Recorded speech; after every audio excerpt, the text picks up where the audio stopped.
Evet, Mevlid Kandili malumlarınız olduğu üzere Peygamber Aleyhisselatü Vesselam Efendimizin doğumunu ifade eder.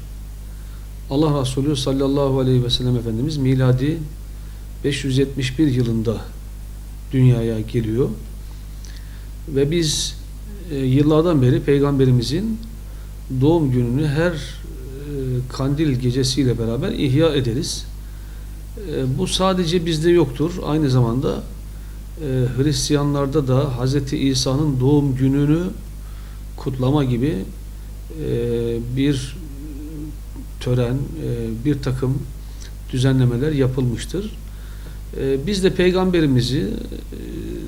Peygamberimiz Aleyhisselatü Vesselam Efendimiz'i unutmadığımızı ve onu sevdiğimizi, ona muhabbet beslediğimizi, onun sünnetini ihya edeceğimizi, yaşatacağımızı ortaya koymak için her kandil gecesinde bu tür programları ihya ediyoruz, yapıyoruz.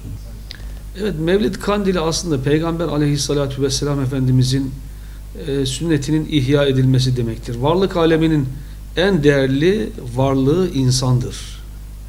İnsan denen varlığın en şereflisi de Hz. Muhammed Mustafa'dır. Dolayısıyla Peygamberimizin bir hadis-i şerifi var. Diyor ki Allah Resulü: "Men ahya sünneti fakat ehabbeni." Kim benim sünnetimi ihya ederse, yaşar ve yaşatırsa beni sevmiş olur. Ve men ehabbeni, kim beni severse kâne me'ye fil cennet, yarın kıyamet gününde cennette benimle beraber olur diyor.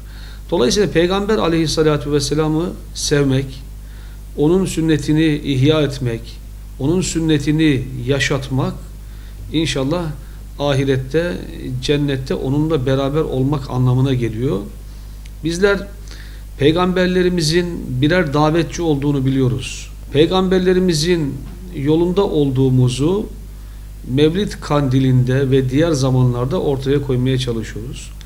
Böyle kandillerin belli başlı ibadetleri yoktur. Yani şu şöyle yapılırsa, bu böyle yapılırsa, şöyle olur, böyle olur diye söylenen şeyler biraz hurafedir.